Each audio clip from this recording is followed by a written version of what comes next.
Friends, you are here tonight to join us in a special celebration, 100 years of Israel's premier university, the Hebrew University of Jerusalem. In 1911, Chaim Weizmann took up the fight, or the struggle to ensure that there would be a Hebrew university.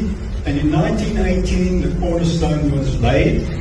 And in 1925, the Mount Scopus campus was officially opened by none other than Lord Balfour in the presence of many dignitaries. We had founders that include Albert Einstein, who you see on the screen. We had Martin Buber, Chaim Nachman Bialik, Chaim Weizmann, amongst our founders. And I don't think any other institution of higher learning in Israel can claim to have such illustrious founders. Those men of vision have enabled the Hebrew University to grow and to prosper. It's a very, very important occasion that we're celebrating here tonight. I'm drawn to 1967, when Yitzhak Rabin, just days after leading Israel through the Six-Day War, received an honorary doctorate from the Hebrew University. In his speech, Rabin said, "Our soldiers prevail not by the strength of their weapons, but by their sense of mission to affirm, even at the cost of their lives, the right of the Jewish people to live its life in its own state, free, independent, and in peace."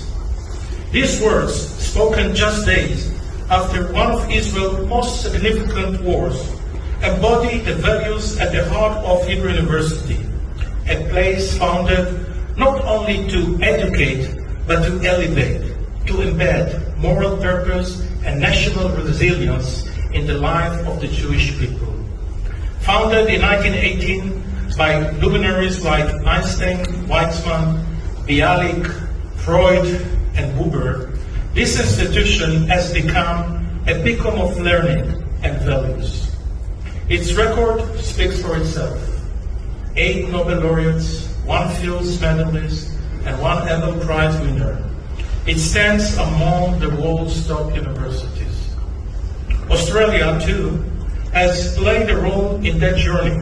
Since 1936, the Australian Friends of Hebrew University have helped build a flourishing partnership through research, exchange, and friendship. And friends matter, and believe you me, I'm speaking from an experience. They give us strength, safety, and purpose. That is why I'm especially pleased to acknowledge a dear friend, journalist and author, Sharri Markson, who this evening is being honored with the prestigious Scopus Award by the Hebrew University. Sharri's unwavering commitment to the state of Israel and the Jewish people has been nothing short of extraordinary. Well, I'm so grateful to receive this illustrious award, and I think it's the only time I'll ever be mentioned in the same breath as Barbara Streisand or economist Milton Friedman or Frank Sinatra, other former winners. At a time when the world is demonizing Israel, it's worthwhile to remember the incredible contribution Israel has made in so many facets of our life. There are 216 Jewish Nobel laureates. This represents 22% of Nobel Prize winners, and yet the global Jewish population is just 0.2%. And by the way, I hate to correct your ambassador, but 9 of the Nobel laureates graduated from Hebrew University. And I admire the incredible work the Hebrew University does, its groundbreaking research and its new Centre for its new Centre for Computational Medicine, which is the only one of its kind in Israel. And I think it is now a good option for young Australian students to consider to attend a university in Israel like the Hebrew University, so they don't have to come face to face with hatred on a day-to-day basis just while trying to get an education. We gather here to celebrate 100 years of a bastion of truth and enlightenment. We build these things so that they can fortify us, so that in times like this we can rationally navigate a passage to safety, and not give in to the weak emotions of despair and fear, emotions that only exhaust and distract us. In his speech at the dedication ceremony of Hebrew University 100 years ago, Chaim Weizmann spoke of the great social and political problems that we face. Weizmann knew that the true solution to these problems did not lie in the taking up of arms, essential as it was. Our true victory comes when we build things that will stand and flourish 100 years on.